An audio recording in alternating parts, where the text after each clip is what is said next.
हाँ तो मेरे नीट एस्पिरेंट्स 2026 नीट अब आने ही वाला है और अभी भी तुम्हें समझ नहीं आ रहा कि हम क्या करें, तो बेटा मैंने जो PYQs अपलोड कर रहा हूं एटलीस्ट आप इनको कंप्लीट करो। अगर आप ये कंप्लीट करके जाते हो तो आपका पूरा चैप्टर्स कंप्लीट होते जाएंगे।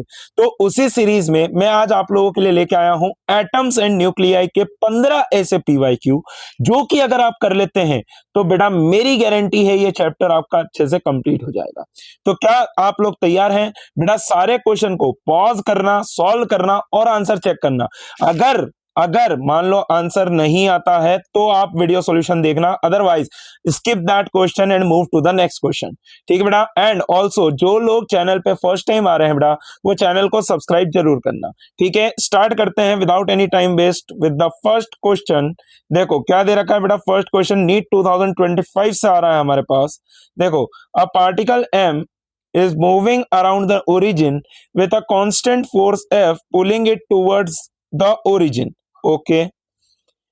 If Bohr model is used to describe its motion, if the radius of the nth orbit and the particle's speed v in the orbit depends on n as, तो बेटा देखो आप समझो कि भाई particle is moving with a constant force, तो F बराबर क्या हो जाएगा बेटा mv²/r। F बराबर क्या हो गया बेटा mv²r। अब फोर्स कैसा है आपके पास, कांस्टेंट है, तो that is v²/r is equal to हो गया कांस्टेंट, v²/r इक्वल टू हो गया कांस्टेंट। अब देखो आपके पास क्या आ रहा है कि v² is directly proportional to r, v² is directly proportional to r। अब आप ध्यान से देखो, क्या मैं लिख सकता हूं mvr is equal to nh/2π, that is the Bohr model. Bohr model के according can I write like this. और अगर मैं ये लिख पाता हूं तो यहां पर से आप देखो v² को क्या मैं लिख सकता हूं vr is directly proportional to n, क्योंकि h कांस्टेंट है, 2π कांस्टेंट है, मास कांस्टेंट है। अब आप यहां पर देखो कि भैया r is directly proportional to v², तो ये बन जाएगा v³ is directly proportional to n, तो v is directly proportional to n की पावर 1/3। ओ हो, बहुत ही बढ़िया। बोले यार क्या एक पार्ट सॉल्व हो गया? और अगर ये हो गया तो भैया मेरे को एक चीज पता है कि r will be directly proportional to n की पावर 2/3। बोलो यार हाँ कि ना? तो ये बेटा नीट 2025 का क्वेश्चन था, काफी बढ़िया क्वेश्चन, इजी क्वेश्चन। बच्चे क्या सोचते हैं वो रेडियस ऑफ एनर्थ वाला लगा देंगे, आंसर ही मैच नहीं कर रहा। अरे बेटा वो नहीं लगेगा, क्वेश्चन की गहराई को समझो और उसके अकॉर्डिंग सॉल्व करो। तो क्या आ रहा है, option A is the correct choice. ठीक है बेटा, हम लोग चलेंगे अगले क्वेश्चन की ओर। देखो नेक्स्ट क्वेश्चन क्या कह रहा है बेटा हमारे पास, that is the spectral series which correspond to the electronic transition from the levels n2 equal to 5, 6 and so on to the level n1 equal to 4। अब आप एक बात बताओ बेटा कि मेरे पास क्या होता है, n equal to 1 that is the ground state, n equal to 2 that is the first excited state, n equal to 3 that is the second excited state, n equal to 4 that is the third excited state, and then n equal to 5 that is the fourth excited state। ठीक है बेटा, अब आप एक बात समझो, ये क्या होता है, लाइमन बाल्मर पास्टन, देन आता है लाइमन बाल्मर पास्टन, देन आपके पास आ जाएगा ब्रैकेट कहां पर से है, n2 इक्वल टू, तो ये आएगा ब्रैकेट और ये आ जाएगा पी फंड। ठीक है, Lyman Balmer Paschen Brackett Pfund. हाँ ठीक है, तो भैया देखो n इक्वल टू 4 पे आपको गिराना है, मतलब यहां से भी गिर सकता है, इसके ऊपर वाले से भी गिर सकता है, एंड सो ऑन। तो मतलब कि अगर n इक्वल टू 4 पे गिर रहा है कहीं से भी, तो ये सीरीज कौन सी होती है बेटा, ब्रैकेट सीरीज। कौन सी सीरीज होती है बेटा, ब्रैकेट सीरीज। तो हमारे पास करेक्ट आंसर क्या आ रहा है, that is option B will be the correct choice. ठीक है, अगले क्वेश्चन की ओर चलते हैं हम लोग। देखो क्या क्वेश्चन दिया, बढ़िया क्वेश्चन है वाला। Some energy levels of a molecule are shown in the figure with their wavelengths of transitions, then -2e से अच्छा जंप कर रहा है कितने पे, 4e पे, ओके, तो यहाँ पर से आप देखो आपको lambda 1 lambda 2 lambda 3 and so on दिया हुआ है। तो यहाँ पर से आपको क्या करना है, सबसे पहले तो आप देखो कि आपको ट्रांजिशन के लिए एनर्जी लगेगी। भाई ट्रांजिशन के लिए एनर्जी होती है। अब भाई अगर ये स्पेक्ट्रल सीरीज निकाल रहा है तो हम क्या बोल देंगे, डेल्टा ई बराबर में क्या लिख सकता हूं उसको, एच सी बाय लैम्डा। बोलो यार बेटा, डेल्टा ई बराबर में क्या लिख सकता हूं, h c by lambda. No c, it is coming from -2e to 4e, तो हम क्या लिख सकते हैं, -2e minus of -4e, that will be equal to, ये कौन सी सीरीज आ रही है, एच सी बाय लैम्डा 3। ठीक है बेटा, तो ये बनेगा आपके पास 2e बराबर एच सी बाय लैम्डा 3। तो यहां पर से आप लैम्डा 3 की वैल्यू देखेंगे तो आ जाएगी एच सी बाय 2e। बोलो यार कोई परेशानी इस चीज में, H c bye 2e। Similarly अगर मैं लैम्डा 2 की बात करूं तो delta E 2 will be equal to, क्या बनेगा बेटा, देखो -2e से जंप करके आ रहा है -3 पे, -2e माइनस ऑफ -3। तो यहां पर से आप देखिए डेल्टा ई 2 बराबर कितना आ रहा है बेटा हमारे पास, ई। ओके, अब आप इसको रख दो एच सी बाय लैम्डा 2 के बराबर, दैट इज इक्वल टू ई। तो यहां पर से आप देखेंगे तो लैम्डा 2 बराबर कितना बन रहा है, एच सी बाय ई के बराबर। ठीक है बेटा, now we will move forward towards the lambda 1। अब लैम्डा 1 में कहां से कहां पर जंप कर रहा है बेटा, सो डेल्टा ई 1 के बारे में अगर मैं बात करता हूं तो it is jumping to -4e from -5e by 2। कहां से जंप कर रहा है बेटा, माइनस का 5e बाय 2 से माइनस ऑफ -4e।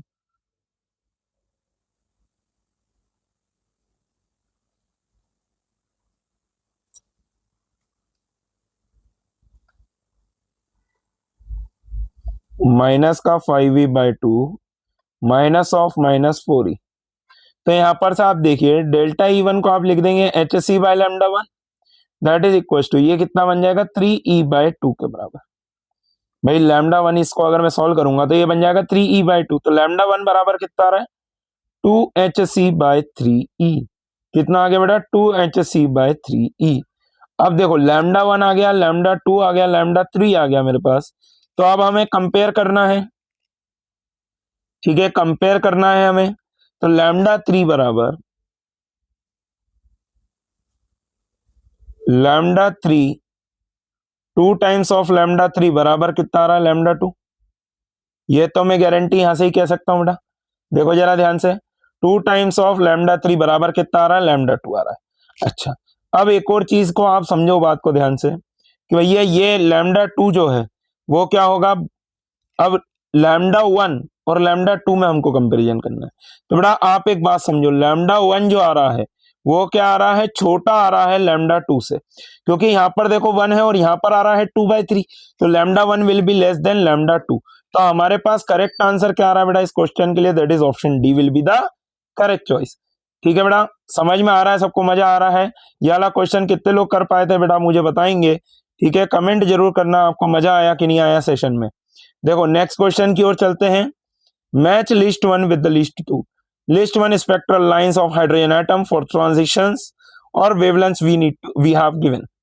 तो देखो बेटा मेरी बात समझो, अगर आपको ये वाले करने में दिक्कत आती है कि भाई हमको तो वो 1/r रेडबर्ग कांस्टेंट वाला फॉर्मूला नहीं याद है, मैं आपको एक बहुत बेसिक तरीके से बताता हूँ।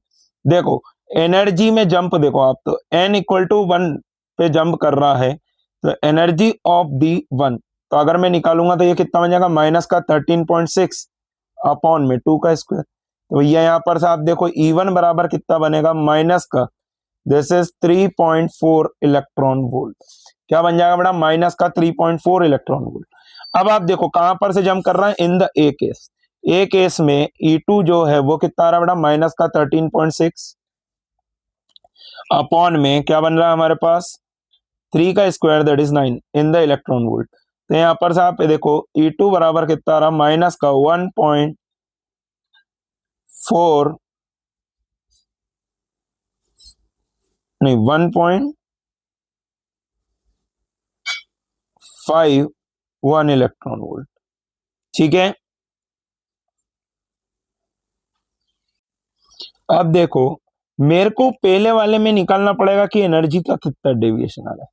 तो डेल्टा ई ए बराबर क्या लिखूंगा, माइनस का 1.51 माइनस ऑफ माइनस का 3.4। तो भैया यहाँ पर से आप देखो डेल्टा ई ए बराबर कितना बनेगा हमारे पास, इसको अगर मैं इसमें से सॉल्व करूं तो ये आएगा 1.88 इलेक्ट्रॉन वोल्ट। कितना आ रहा है बेटा, 1.88 इलेक्ट्रॉन वोल्ट। अब मैं बोलता हूं, आपको अगर फॉर्मूला वो वाला याद नहीं है तो बेटा मेरे हिसाब से तो देखो एक को ही मैच करा लोगे तो क्या आपके पास ऑप्शन आ जाएंगे। तो भैया आप इसको क्या रख दो, 1240 बाय लैम्डा के बराबर रख दो, that is equal to 1.88 electron volt. क्योंकि यहां पर से एक हमारे पास फॉर्मूला होता है ना, energy is equal to 1240 by lambda. Lambda काय में निकल के आता है, नैनोमीटर में, आ जाएगा सीधे सीधे। देखो मैं इसको सॉल्व कर लेता हूं, 1240 डिवाइडेड बाय 1.88, यह आ रहा है 659। तो लैम्डा बराबर कितना बन रहा है बेटा मेरे पास, 659.57 नैनोमीटर। ठीक है, आसपास का अगर मैं आंसर देखता हूं तो मेरे पास क्या आ रहा है बेटा, ए का आ रहा है 3, और अगर ए का 3 आ रहा है तो मेरे पास ऑप्शन बी मैच कर गया। आप लोग यही सारी प्रोसेस के लिए आप इसके लिए भी ट्राई करो, इसके लिए भी ट्राई करो, इसके लिए भी ट्राई करो। कोई को अगर कुछ भी समस्या आती है बेटा तो आप कमेंट करो, आपको अगले वीडियो में वो चीज का डाउट सॉल्व हो जाएगा। ठीक है, इवन आप लोग मुझे टेलीग्राम पे भी डाउट भेज सकते हैं बेटा। अगर किसी को भी डाउट है ना, आप मुझे टेलीग्राम पे डाउट्स भेज सकते हैं, you will get the answer over there. ठीक है, नेक्स्ट क्वेश्चन की ओर चलते हैं। एक minute. In the nuclear emission stated above, the mass number and atomic number of the product Q respectively are। तो देखो बेटा सबसे पहले यहाँ पर अपने पास क्या हो रहा है, x दिया हुआ है आपको, कितना दिया हुआ है बेटा, 290 x, और ये दिया हुआ है 82। सबसे पहले आपने इसको अंडरगो कराया क्या रिएक्शन बेटा, अल्फा डीके। अल्फा डीके में आपको पता होना चाहिए कि हमारा मास नंबर कितने से कम होता है बेटा, 4 से कम होता है। तो ये बन जाएगा 286 y, और यहां पर क्या बनेगा बेटा, 82 से 2 से कम हो जाएगा, ये हो गया 80। अब इसके बाद आपने कराया E प्लस डी के। E प्लस डी के मतलब आपने एक इलेक्ट्रॉन प्रोटॉन को ऐड कर दिया, तो ये हम कहेंगे 286 y 81। Okay, now again you have done the beta minus. तो यहां पर से आप देखिए बीटा माइनस अगर आप करते हैं तो ये कितना बन जाएगा, 82 286, मास में कोई भी चेंज नहीं आएगा। तो यह आपने किसको बना दिया, ये y नहीं था, ये z था, सॉरी, और ये बन गया आपका p। ठीक है, अब p में आपने करा एक e माइनस 1, तो भैया आपके पास q क्या बनेगा, देखो 286 और ये 81 हो जाएगा। तो हमारे पास करेक्ट आंसर क्या आ रहा है, 286 81। That means option D will be the correct choice. Simple question आया था नीट 2024 में, नीट 2024 में। ठीक है बेटा, आई होप कि आपको समझ में आया होगा। अगले क्वेश्चन की ओर चलते हैं। In the hydrogen spectrum the shortest wavelength in the Balmer series is lambda, the shortest wavelength in the Brackett series is. तो देखो बेटा शॉर्टेस्ट वेवलेंथ मतलब एनर्जी डिफरेंस मैक्सिमम। ठीक है भैया, शॉर्टेस्ट वेवलेंथ अगर आप लिखने जाओगे तो आप क्या लिखोगे, डेल्टा ई बराबर एच सी बाय लैम्डा। ठीक है, अब देखो आपके पास क्या आता है बेटा, प्रोसेस समझना।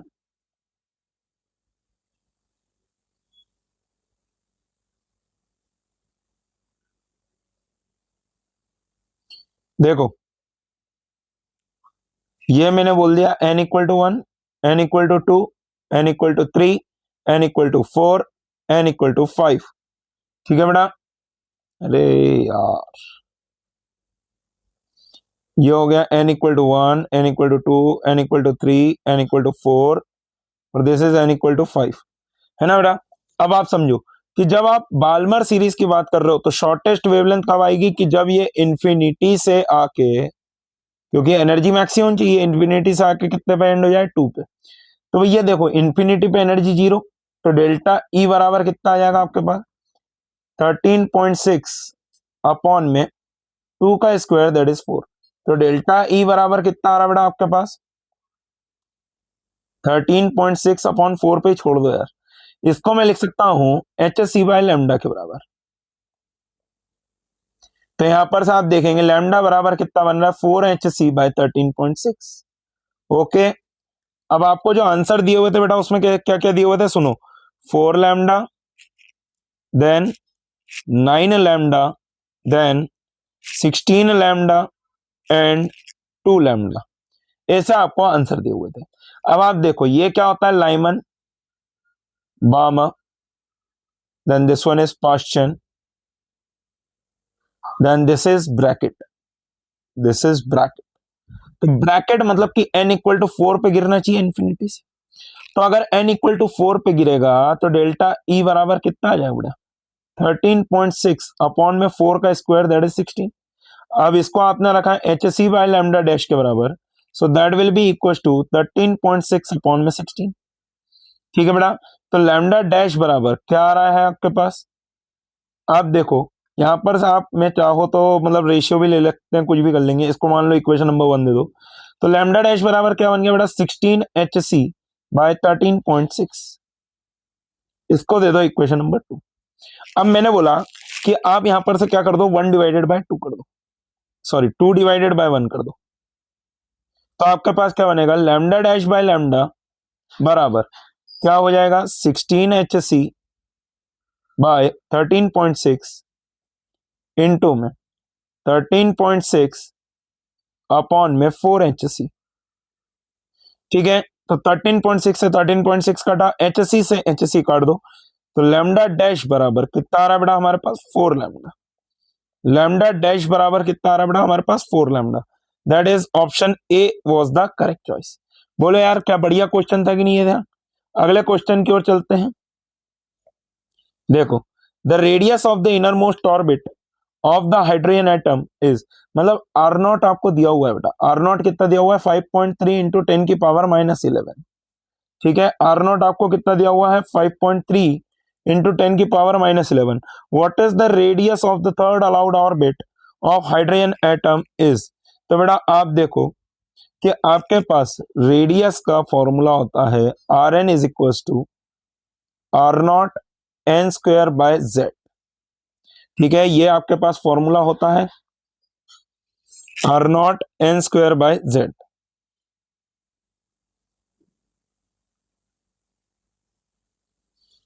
तो हमको तो थर्ड ऑर्बिट का निकालना है, तो n इक्वल टू 3 रख दो।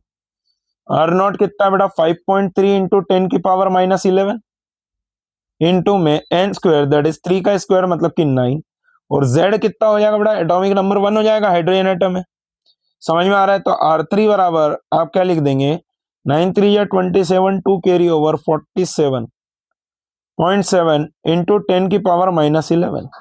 तो अगर मैं यहां पर से निकालता हूं तो radius of the third orbit is 4.77 angstrom. कितना आ रहा है बेटा मेरे पास 4.77 एंगस्ट्रॉम। ठीक है, ऑप्शंस आपके पास क्या थे मैं बता देता हूं, 1.06 angstrom first option, that is option A. Option B क्या था बेटा 1.59 angstrom. Option C was 4.77 angstrom और ऑप्शन डी वाज 0.53 एंगस्ट्रॉम। कौन से में आया हुआ था बेटा ये, नीट 2023 में। बहुत ही इजी क्वेश्चन, इसलिए मैं कहता हूं कि फॉर्मूला आपको याद होना चाहिए। तो option C will be the correct choice. अगला क्वेश्चन देखते हैं भाई, कितने लोगों का ये सही गया, ये तो सही जाना ही चाहिए बेटा। ठीक है, देखो नेक्स्ट क्वेश्चन पे आ जाते हैं। The ground state of energy of hydrogen atom is -13.6. The energy needed to ionize hydrogen atom from its second excited state will be। तो देखो बेटा सबसे पहले तो एक बात समझो, ग्राउंड स्टेट की एनर्जी तो इतनी होती है, energy of the second excited state. अब ध्यान से देखो सेकंड एक्साइटेड स्टेट मतलब कि n इक्वल टू हो गया 3। बस बच्चे यही गलती कर देते, बच्चे क्या करते हैं n इक्वल टू 2 लेके आपने सॉल्व कर दिया। बेटा यहां पर ध्यान से पढ़ो, उन्होंने लिख के दिया है कि it is from the second excited state, और अगर सेकंड एक्साइटेड स्टेट से आपको आयनाइज करना है बेटा तो यहां पर ध्यान से समझो कि सबसे पहले तो आपको n इक्वल टू कितना डालना पड़ेगा 3। तो यहाँ पर देखो मैंने अगर रखा तो ये कितना बन जाएगा, माइनस का 13.6 अपॉन में n स्क्वायर। तो भैया energy in this orbit is minus का 1.51 इलेक्ट्रॉन वोल्ट। कितना आ रहा है बेटा, माइनस का 1.51 इलेक्ट्रॉन वोल्ट। तो अगर यहां से आपको आयनाइज करना है तो आप समझो आपको फाइनली जीरो एनर्जी पे पहुंचाना है, ठीक है। तो भैया आपने बोला delta E required will be E minus E3, तो हम क्या लिखेंगे, जीरो माइनस माइनस ऑफ 1.51। तो यहां पर से आप देखो कितना आ जाएगा, 1.51 इलेक्ट्रॉन वोल्ट। अब सुनना बेटा, ट्विस्ट क्या था इस क्वेश्चन में, ऐसा ऑप्शंस दिए हुए थे, एनटीए ने इसका आंसर दिया था 3.4 इलेक्ट्रॉन वोल्ट, जो कि कतई गलत है। अब एनटीए ने गलती क्या कर दी थी, उनने सेकंड लिख के गलती कर दी थी। मतलब या तो सेकंड लिख दो या फिर एक्साइटेड स्टेट मत लिखो। प्रॉब्लम कहां पर आ गई थी बेटा, उन्होंने सेकंड एक्साइटेड स्टेट लिख दिया। वो कहना चाहते थे कि सेकंड स्टेट से जंप कराना तो आपका आंसर ये आएगा, बट अभी जो क्वेश्चन है उसके हिसाब से आंसर इसका कितना आएगा बेटा, 1.51 इलेक्ट्रॉन वोल्ट। तो ऐसी गलती आपसे नहीं होना चाहिए, मैं आपको फिर कहना चाहूंगा बेटा, ठीक है। अगले क्वेश्चन की ओर चलते हैं।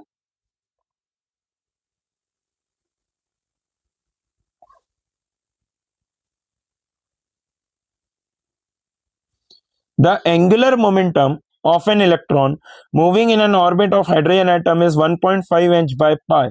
The energy in the same orbit is nearly, तो देखो बेटा एंगुलर मोमेंटम हम जो लिखते हैं mvr बराबर हम क्या लिखते हैं, nh अपॉन 2 पाई, ठीक है भाई, बोहर मॉडल के हिसाब से तो यही है। अब आप देखो कि mvr मतलब ये आपको दिया हुआ है कितना बेटा, 1.5 nh, sorry sorry sorry sorry sorry 1.5 h upon pi, that is equal to nh upon 2 pi. तो h अपॉन पाई से h अपॉन पाई को काट दो, n की वैल्यू कितनी आ गई बेटा, 3। अब आप समझो n की वैल्यू क्या आई है आपके पास, 3। तो energy in the nth orbit आप क्या लिखते हो, माइनस का 13.6 upon n square. So energy in the nth orbit बराबर क्या आ जाएगा, माइनस का 13.6 अपॉन 3 का square. So energy in that orbit is minus का 1.51 electron volt. Is it clear बेटा, क्या आ जाएगा, माइनस का 1.51 इलेक्ट्रॉन वोल्ट। अगले क्वेश्चन की ओर चलते हैं। देखो, let r1 be the radius of the second stationary and r2 be the radius of the fourth stationary orbit of an electron in Bohr's model. The ratio of r1 by r2 is, तो देखो बेटा rn is directly proportional to या फिर equal to क्या लिख दोगे, r naught n square by z. तो अगर मैं n की बात करूंगा तो n इक्वल टू 1 हो जाएगा, जब r1 की बात करेंगे तो आर नॉट 1 बाई जेड हो जाएगा ये। और r2 की बात करूंगा तो फोर्थ स्टेशनरी ऑर्बिट दे रखा है, मतलब कि n इक्वल टू 4 हो गया, तो ये हो जाएगा r naught into 16 by z. तो r2 बराबर कितना आ रहा है बेटा, 16 आर नॉट बाई जेड। अब हमको निकालना है R1 बाय R2, तो बेटा यहां पर ध्यान से देखो, R1 बाय R2 बराबर कितना आ जाएगा आपके पास, 1:16। So the correct answer is 1:16। अब समझ में आया बेटा, ठीक है। Next question, in the given nuclear reaction the element X is, तो देखो बेटा आपने क्या करा, जब प्रोसेस को कराया तो एक E+ निकला और एक एंटी न्यूट्रिनो निकला। तो यहां पर से आप देखो, जब इसके मैं ऑप्शंस भी लिख देता हूं आपके लिए, एक मिनट, मैंने शायद पीछे वाले क्वेश्चन में गलती कर दी है। ठीक है, सेकंड स्टेशनरी ऑर्बिट दिया था बेटा, तो ये हो जाएगा 4। तो यहां पर से आप देखो ये हो जाएगा 4/16, ये n इक्वल टू 2 आएगा, सेकंड स्टेशनरी स्टेट है। तो R1 बाय R2 बराबर कितना आ जाएगा बेटा, 1/4। ठीक है, कोई बात नहीं, हो जाती गलती। देखो अगले क्वेश्चन की ओर चल देते हैं।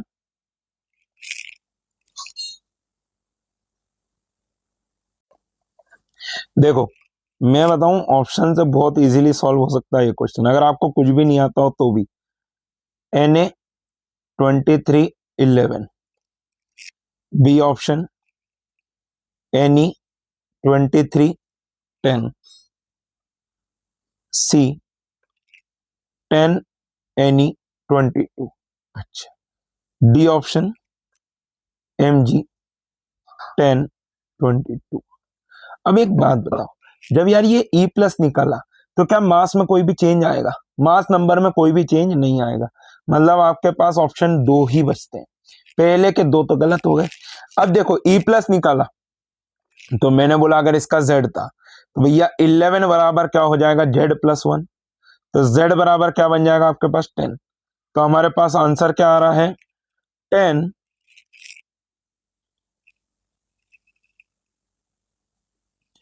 10 22। तो भैया आपके पास करेक्ट आंसर क्या आ जाएगा ऑप्शन सी। बोलो यार ठीक है, अगले क्वेश्चन की ओर चलते हैं। देखो, let T1 and T2 be the energy of an electron in the first and the second excited state of hydrogen atom. According to the Bohr models of an atom, the ratio of T1 by T2. देखो, energy in the nth orbit is minus का 13.6 bye n square. ठीक है बेटा, तो भैया T1 अगर मैं बोलूंगा तो वो क्या हो जाएगा माइनस का 13.6 अपॉन, अब यहां पर देखो क्या बोल रहा है वो, first and the second excited state. First excited state मतलब n इक्वल टू 2, तो मैं ये आ गया 4 इन द इलेक्ट्रॉन वोल्ट। अगर मैं T2 की बात करूंगा तो यह आ जाएगा माइनस का 13.6 अपॉन में n equal to second excited state that means 3, तो यह आ जाएगा 9 इन द इलेक्ट्रॉन वोल्ट। तो T2 बराबर क्या बन जाएगा बेटा माइनस का 1.5, रेशियो ही लेना है ना, ठीक है। तो T1 बाई T2 का अगर मैं रेशियो लेता हूं तो T1 बाई T2 का रेशियो जो आ रहा है मेरे पास वो कितना आ जाएगा बेटा 9:4। ठीक है, तो करेक्ट आंसर विल बी 9:4। अगले क्वेश्चन की ओर चलते हैं। नहीं शायद 15 होगा यही, नहीं एक और है। A nucleus of mass number 189 splits into two nuclei having mass number 125 and 64. The ratio of the nucleus, sorry, the ratio of radius of two daughter nuclei respectively. तो देखो बेटा, रेडियस का फॉर्मूला होता है R0 a to the power 1/3। मैं बोलता हूं ये बहुत इंपॉर्टेंट है, इस बार के लिए क्वेश्चन जरूर आ सकता है अकॉर्डिंग टू मी। ठीक है बेटा, तो यहाँ पर से आप देखो डॉटर न्यूक्लियाई का रेडियस क्या लिखूंगा R125 और R64। तो यहाँ पर से आप देखो ये क्या बन जाएगा R0 125 की पावर 1/3 अपॉन में R0 64 की पावर 1/3। ओके, तो यहाँ पर से देखो ये क्या बन जाएगा बेटा 5/4। ठीक है, क्या आ जाएगा हमारे पास 5/4। तो इसके ऑप्शंस भी ऐसे ही थे, रेशियो ही निकालना था। ठीक है, कोई और आगे सॉल्व नहीं करना था फर्दर। अगले क्वेश्चन की ओर चलते हैं। देखो, a radio active nucleus AZX undergoes spontaneous decay in the sequence। ठीक है, AZX, ठीक है, Z-1B, Z-3C, Z-2D, where Z is the atomic number of the element. The possible decay particles in the sequence are, अच्छा ठीक है, options देखना बेटा, A वाला alpha, beta minus, then beta plus.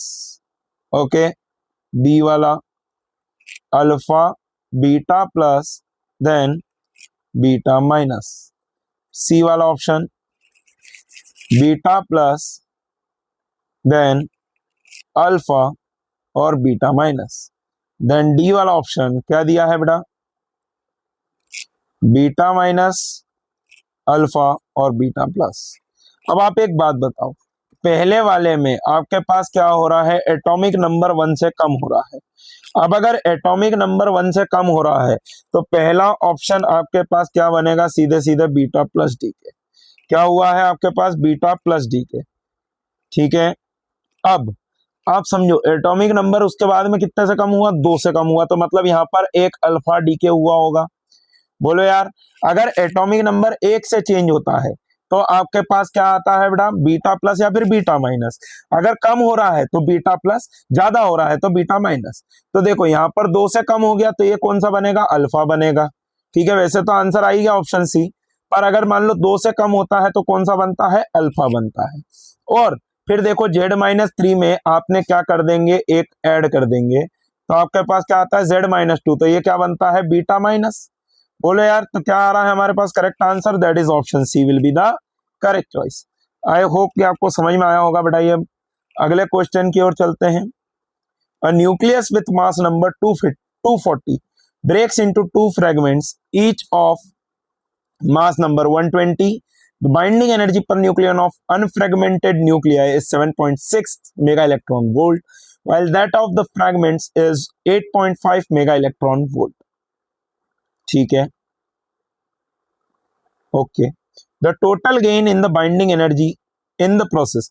तो देखो बेटा, हमको तो क्यू फैक्टर निकालना है, तो भैया आप समझो क्या हो गया, 2 इंटू में 120 इंटू में 8.5 mega electron volt binding energy पर न्यूक्लियन दे रखा है, माइनस आप क्या कर देंगे बेटा 240 इंटू में 7.6 मेगा इलेक्ट्रॉन वोल्ट। तो Q factor is equal to क्या बन रहा है बेटा, 240 इंटू द ब्रैकेट क्या बनेगा 8.5 माइनस 7.6। सो यहां पर से आप देखेंगे तो क्यू फैक्टर बराबर 240 इंटू में ये कितना आ रहा बेटा 0.9 मेगा इलेक्ट्रॉन वोल्ट। तो यहां पर से आप देखो क्यू वैल्यू बराबर 240 इंटू दिस तो 6 3 carry over 216 mega electron volt. ठीक है बेटा, क्या आपका भी आंसर यही आया था? एक बार चेक करो और कमेंट करना, बढ़िया क्वेश्चन था। इस टाइप का भी क्वेश्चन आपको देखने को मिल सकता है, Q value of the process. ठीक है, तो बेटा आज के सेशन में बस इतना ही था। तो thank you so much everyone. I hope आपको मजा आया होगा, और अगर मजा आया है बेटा तो सब्सक्राइब जरूर करना चैनल को, और कमेंट करना कि आप अगला कौन सा पीवाईक्यू का चैप्टर सॉल्व करना चाहते हो, उस पर आपको वीडियो मिल जाएगा। So thank you so much everyone, मिलते हैं अगले वीडियो में।